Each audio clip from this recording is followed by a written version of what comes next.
Bismillahirrahmanirrahim. Alhamdulillahirabbil wassalatu wassalamu ala asyrafil anbiya'i wal mursalin wa ala alihi wa sahbihi ajma'in. Yang dihormati barisan panel yang sangat hebat dan tidak lupa juga kepada sidang hadirin yang dimuliakan Allah Subhanahu wa taala. Assalamualaikum warahmatullahi taala wabarakatuh dan salam sejahtera serta salam forum Satu Malaysia.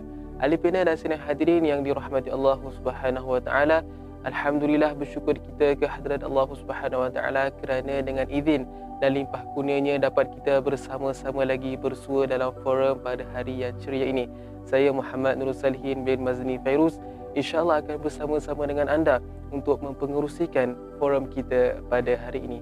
Hadirin yang dirahmati Allah Subhanahu wa taala, sebelum saya memperkenalkan ahli-ahli panel yang segak bergaya dan juga yang cantik rupawan ini, izinkan saya untuk mengupas terlebih dahulu berkenaan mauduk wal bicara forum kita pada hari ini. Mauduk forum kita akan berkisar tentang kepentingan ilmu dalam kehidupan seharian. Kita nak lihat seberapa besar pentingnya ilmu yang kita nak gunakan dalam kehidupan seharian kita ini, di mana insya-Allah akan dikupas oleh ahli panel yang sangat-sangat hebat dan sangat-sangat bijaksana. Ilmu pelita hidup. Kata-kata hikmat ini menunjukkan bahawasanya ilmu sangat penting dalam kehidupan seharian. Betul tak saya katakan kalau seorang itu tidak ada ilmu, maka ia akan menjadi ketinggalan dan juga ia akan susah dalam kehidupannya. Yang mana kita sebagai seorang Muslim, kita sebagai orang Islam, kita mestilah mempelajari ilmu. Sebab kata pepatah, yang bulat itu tidak datang bergolek dan yang pipih itu tidak datang melalik. InsyaAllah terlalu asyik saya berbicara sampai saya terlupa untuk memperkenalkan ahli panel kita yang sangat kacak dan juga cantik rupawan ini. Minta maaf saya minta maaf banyak. Okey, baiklah sidang hadirin, sebelum tirai forum kita nak bermula, boleh kiranya kita memperkenalkan ahli-ahli panel kita pada hari ini. Yang pertama, kita ada saudara Raja Abdul Aziz bin Raja Zakir Hussein. Yang kedua, kita ada saudara Muhammad Fakrul Mu'ain bin Fauzi.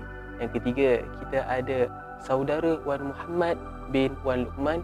Dan yang keempat, kita ada saudari Nur Syazwani binti Muhammad Sabri. Yang kelima, kita ada saudari Wardina Aina binti Azmi. Dan yang keenam, kita ada saudari Nazmiah Syakirah binti Zurkunaini. Itu adalah ahli panel kita yang hadir pada hari ini yang sudi menemani kita pada hari ini. Sedang hadirin ahli panel yang dihormati, izinkan saya untuk membuka tirai diskusi forum kita pada hari ini dengan soalan yang saya akan ajukan. Soalan yang pertama yang saya akan ajukan kepada saudara Raja Abdul Aziz bin Raja Zakir Hussein. Dengan soalan saya pertama iaitu tentang definisi bagi ilmu itu sendiri. Okey, jadi saya persilakan kepada saudara untuk menjawab soalan saya. Terima kasih saudara pengerusi. Bismillahirrahmanirrahim. Assalamualaikum dan salam sejahtera kepada sidang hadirin yang dihormati. Secara umumnya, ilmu didefinisikan sebagai pengetahuan dan kepandaian tentang sesuatu bidang yang disusun secara bersistem menurut kaedah dan metod tertentu yang dapat digunakan untuk menerangkan sesuatu yang berkaitan dengan bidang ilmu tersebut. Ilmu pengetahuan pada lazimnya terdapat dalam dua bentuk, iaitu pengetahuan nyata, explicit knowledge, dan ilmu pengetahuan tidak nyata, iaitu tacit knowledge. Ilmu pengetahuan nyata boleh didapati kebanyakannya dalam bentuk dokumen bercetak, manakala ilmu pengetahuan tidak nyata pula terdapat dalam idea, minda, amalan harian, memori dan seumpamanya yang kebiasaannya sukar dilihat dengan mata kasar. Tapi dalam zaman moden ini, pengertian ilmu telah disempitkan dan dimodenkan kepada pengetahuan maklumat dan kemahiran sahaja. Dalam pengertian barat moden, ilmu hanyalah merujuk kepada pengenalan atau persepsi yang jelas tentang fakta. Fakta pula merujuk kepada perkara-perkara yang boleh ditanggapi oleh panca indera zahir dan bersifat empiris. Kewujudan perkara lain di luar keupayaan panca indera tersebut dianggap bukan fakta dan tidak termasuk dalam bidang ilmu. Mengikut pandangan mereka, secara automatik ajaran agama terkeluar daripada ta'rif dan ruang lingkup ilmu dan dianggap sebagai kepercayaan semata-mata. Islam telah menghimpun antara agama dan ilmu. Tidak ada sebarang penentangan antara agama dan ilmu, kerana dalam Islam, agama itu sendiri adalah ilmu dan ilmu adalah agama. Ilmu menurut perspektif Islam dikenali sebagai sifat, proses dan hasil. Manakala istilah ilmu dalam Islam merangkumi pelbagai perkara iaitu Al-Quran, syariah, sunnah, iman, ilmu kerohanian, hikmah, makrifat, pemikiran, sains dan pendidikan. Setakat ini sahaja saudara pengerusi tentang definisi ilmu. Saya serahkan semula kepada saudara pengerusi. Terima kasih.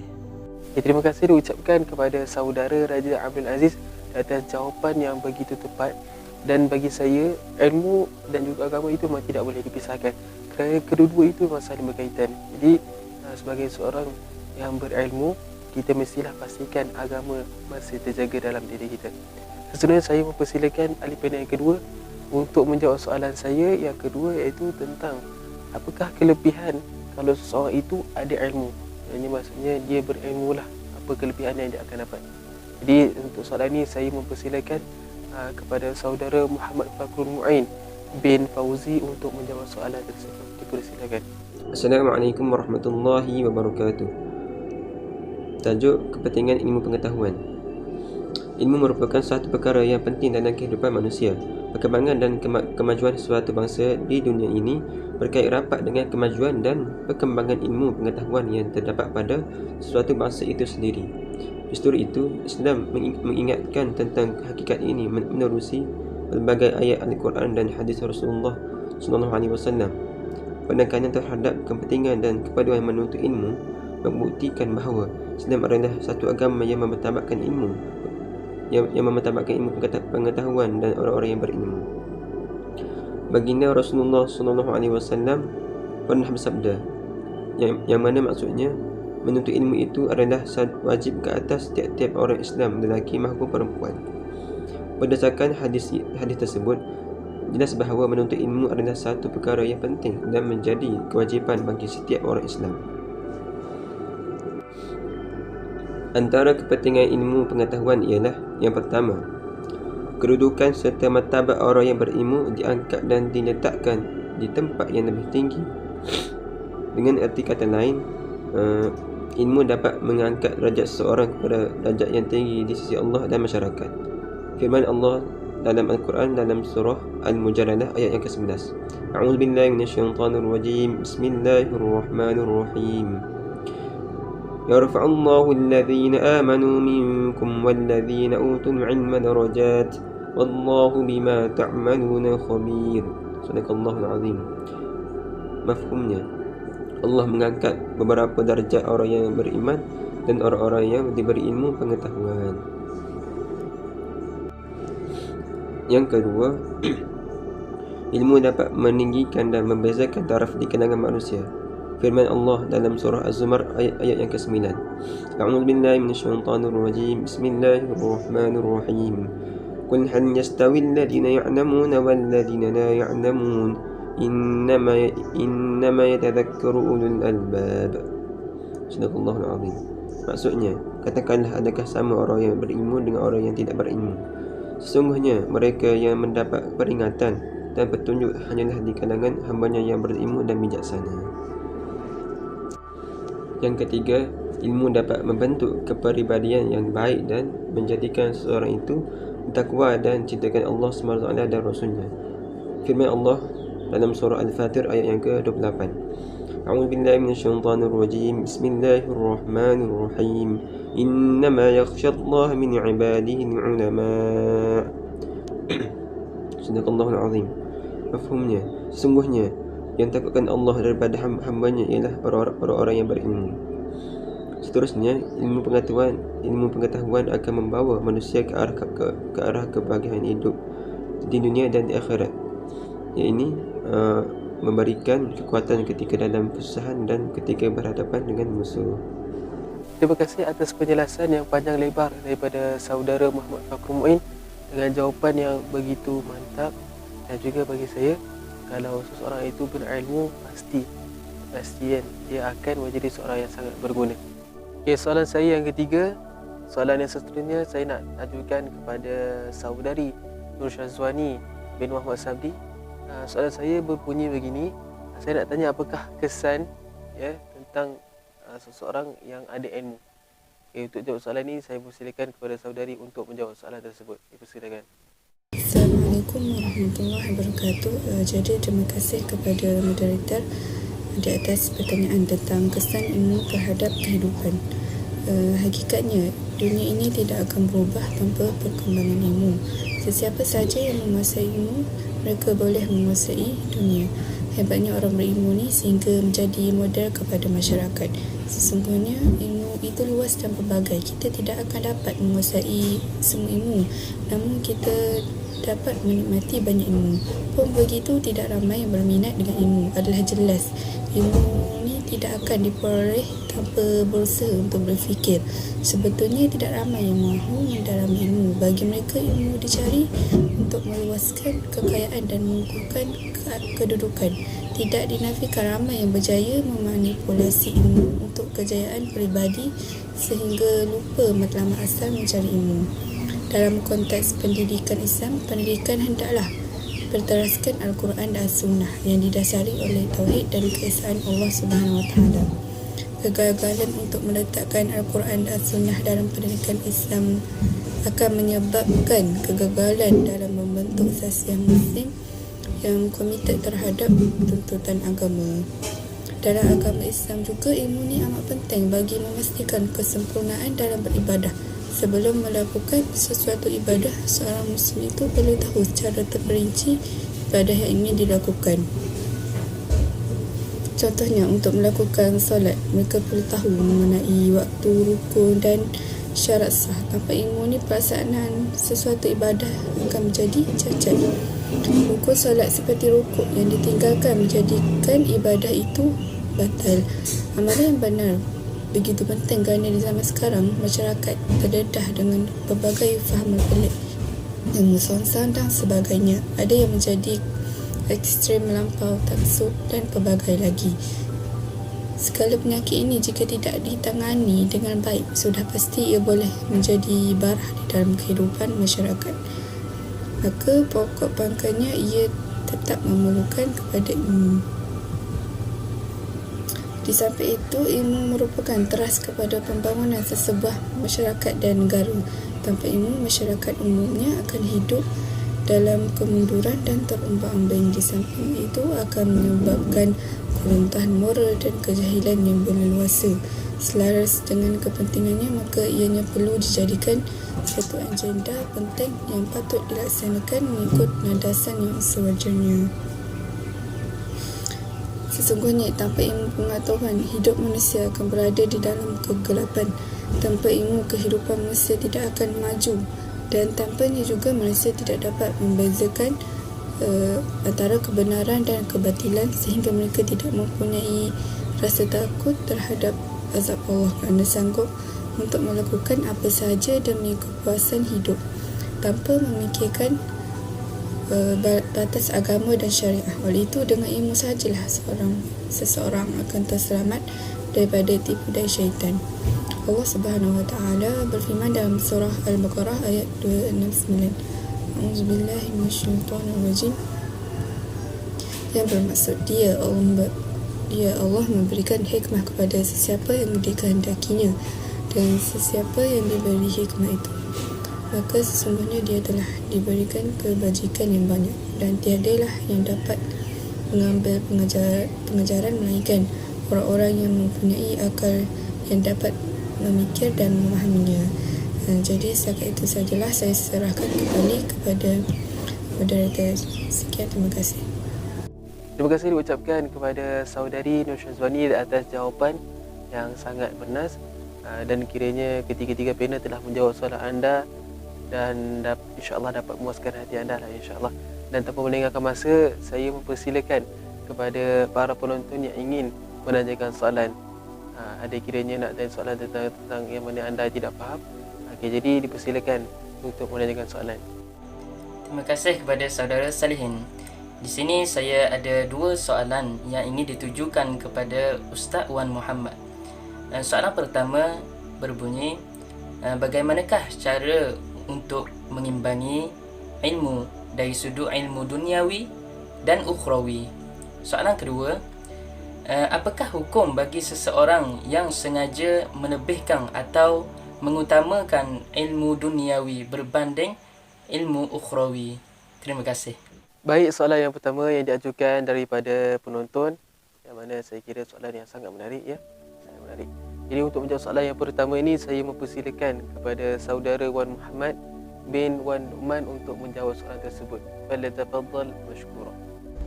Assalamualaikum warahmatullahi wabarakatuh. Terima kasih saudara Salihin selaku moderator, dan terima kasih juga kepada saudara Rahman atas soalan yang cukup menarik. Soalan mengenai bagaimana cara untuk mengimbangi ilmu dari sudut duniawi dan ukhrawi, serta apakah hukum menurut Islam bagi mereka yang melebihkan dan mengutamakan ilmu duniawi berbanding ilmu ukhrawi. Yang pertama, kita mesti ingat tidak semua umat Islam harus menjadi ustaz, harus membagi ceramah dan sebagainya. Firman Allah Ta'ala dalam Al-Quran, A'udzubillahi minasyaitonirrajim, Fas'alu ahla dzikri in kuntum la ta'lamun. Maksudnya, maka bertanyalah kamu kepada ahlu zikr jika kamu tidak mengetahui. Berdasarkan ayat ini, kita dapat mengetahui terdapat dua golongan manusia. Yang pertama ialah orang yang bertanya, dan yang kedua ialah orang yang ditanya. Jadi sudah semestinya orang yang ditanya ini mahir dalam ilmu agama. Bagaimana menurut orang yang bertanya pula? Jadi golongan yang bertanya juga tidak lari dari kewajipan belajar ilmu agama. Sabda Rasulullah sallallahu alaihi wasallam, talabul ilmi fariidatun ala kulli muslim. Maksudnya, menuntut ilmu itu wajib atas setiap muslim. Tidak salah belajar ilmu lain, tapi tetap ada kewajipan bagi kita untuk belajar ilmu agama. Ilmu agama yang mana? Paling kurang ilmu yang berkaitan dengan apa yang wajib diketahui. Contohnya ketika solat, hendaklah kita tahu bagaimana solat yang diterima oleh Allah, wuduk yang betul, kerana itu adalah kewajipan bagi kita. Adapun ilmu duniawi juga diberikan pahala selagi mana kita belajar sesuatu ilmu yang dapat mendekatkan diri kita kepada Allah Ta'ala. Cara yang terbaik mengimbangi kedua-dua ilmu ialah dengan pembahagian masa yang teratur agar ilmu yang diperolehi seimbang dari sudut duniawi dan ukhrawi. Seterusnya ialah melibatkan hukum bagi melebihkan ilmu duniawi berbanding ilmu ukhrawi. Seperti mana kita tahu, ilmu ukhrawi ialah fardu ain, iaitu wajib ke atas setiap umat Islam. Manakala ilmu duniawi pula ialah fardu kifayah, yang mana fardu kifayah memadai dengan adanya wakil atau sekumpulan dalam masyarakat. Jadi, jika kita meneliti hukum antara kedua ilmu ini, sudah pasti kita dapat mengetahui ilmu mana yang lebih utama bagi umat Islam. Sewajarnya kita mengambil berat akan ilmu ukhrawi kerana ia merupakan bekalan untuk dibawa ke akhirat. Wallahu a'lam. Assalamualaikum warahmatullahi wabarakatuh. Terima kasih diucapkan kepada panel kita yang keempat, iaitu saudara Wan Muhammad yang telah menjawab soalan tersebut. Jadi saya buka lagi soalan kepada para penonton yang ingin bertanya. Dipersilakan. Terima kasih kepada ketiga-tiga panel. Saya Nurul Amrina Sakinah binti Muhammad Fauzi ingin mengajukan satu soalan kepada Ustazah Wadina tentang realiti pelajar agama pada hari ini. Apa pandangan Ustazah kepada pelajar agama yang tidak beradab dengan guru-guru mereka dan ilmu yang telah mereka pelajari? Itu saja, terima kasih. Okay, terima kasih diucapkan kepada penonton yang menanyakan soalan tersebut, yang mana saya kira soalan yang dah lama dah yang dinantikan ya oleh kita, yang mana tentang online ya. Jadi sebab sekarang pun semua menggunakan online, jadi saya kira insya-Allah jawapan yang diberikan daripada panel kita sebelumnya insya-Allah dapat memberi kefahaman lah kepada anda tentang online ni. Jadi untuk menjawab soalan tersebut, saya mempersilakan kepada saudari Wadina Aina binti Azmi untuk menjawab soalan tersebut. Falyatafaddal mashkura. Bismillahirrahmanirrahim. Terima kasih diucapkan kepada Cik Sakinah di atas soalan yang diajukan. Terlebih dahulu yang dihormati sedang hadirin dan barisan panel-panel yang dikasihi sekalian. Persoalan, apa pandangan anda terhadap pelajar pada masa kini yang belajar ilmu agama tetapi tidak beradab dengan ilmu dan guru? Pada pandangan saya, ilmu agama yang dimiliki olehnya hanya sia-sia sahaja kerana ia tidak dapat diaplikasikan dalam kehidupan. Ini kerana ketinggian ilmu seseorang tidak dapat memberi kebaikan kepada diri sendiri selagi mana ia tidak disertakan dengan adab, khususnya adab terhadap ilmu dan adab terhadap pemberi ilmu. Melalui adab yang dijaga akan terselah kesungguhan dan usaha dalam menuntut ilmu kerana kedua-duanya tidak dapat dipisahkan. Bahkan, ulama-ulama besar Islam amat mementingkan adab berbanding ilmu seperti yang diungkapkan oleh Imam Malik radhiyallahu anhu bahawa pelajarilah adab sebelum mempelajari sesuatu ilmu. Selain daripada itu, kata-kata hikmah Arab juga ada menyebut bahawa ilmu tanpa amal ibarat pohon tanpa buah. Seterusnya, memang tidak dapat dinafikan lagi bahawa keputusan peperiksaan menjadi pengukur usaha-usaha yang telah dilakukan. Sebenarnya, kita belajar bukan untuk peperiksaan sahaja tetapi lebih daripada belajar, iaitu belajar, mengajar kepada orang lain dan beramal dengannya. Kenapa saya katakan begitu? Ini adalah kerana ramai dalam kalangan masyarakat kita pada hari ini, khususnya remaja yang mengamalkan sikap buang buku setelah peperiksaan tamat. Saya mempunyai pengalaman di sekolah dahulu. Sebaik sahaja peperiksaan tamat, tidak hairanlah jika saya ternampak nota-nota yang bertaburan di merata-rata tempat. Perkara ini disebabkan oleh sikap pelajar-pelajar yang tidak bertanggungjawab dan ini menunjukkan kurangnya rasa hormat dan adab pelajar terhadap ilmu. Oleh itu, dari Amirul Mukminin Abi Hafs Umar bin Al-Khattab radhiyallahu anhu bahawa Rasulullah sallallahu alaihi wasallam bersabda, sesungguhnya setiap amalan berdasarkan niat dan sesungguhnya setiap orang mengikut apa yang dia niat. Maka sesiapa yang hijrahnya kepada Allah dan Rasulnya, maka hijrahnya kepada Allah dan Rasulnya. Dan barang siapa yang hijrahnya kerana dunia untuk dia dapatinya atau perempuan untuk dikahwininya, maka hijrahnya mengikut apa yang dia hijrah padanya. Rasulullah amat menekankan niat yang betul dan ikhlas dalam sesuatu perkara. Oleh itu, sebelum menuntut ilmu, pelajar perlulah tajdid niat terlebih dahulu agar mereka dapat mengelakkan diri daripada perasaan riak seperti menginginkan pujian dan menghina mereka yang jahil. Lihatlah betapa tiada nilainya ilmu seseorang jika dia tidak beramal dengan ilmu yang diajarkan kepadanya. Oleh itu, kita sebagai seorang Muslim semestinya tahu bahawa Islam adalah agama yang begitu teliti sehingga dijelaskan setiap adab ketika menuntut ilmu, sekaligus membuktikan ia perlu dihormati dan dijaga. Jika tidak, tanpa adab kita akan buta. Ilmu mampu membuatkan kita meraba mencari panduan hidup. Hanya dengan menjaga adab, maka kita mudah untuk memahami sesuatu ilmu itu dengan lebih mendalam. Baiklah, itu sahaja daripada saya. Yang baik itu datang daripada Allah, yang buruk itu datang daripada diri saya sendiri. Wallahu a'lam. Terima kasih. Terima kasih diucapkan kepada saudari Warida Aina kerana dapat menjawab soalan tersebut yang mana saya tengok jawapan tadi yang diberikan oleh Warina sangat baiklah.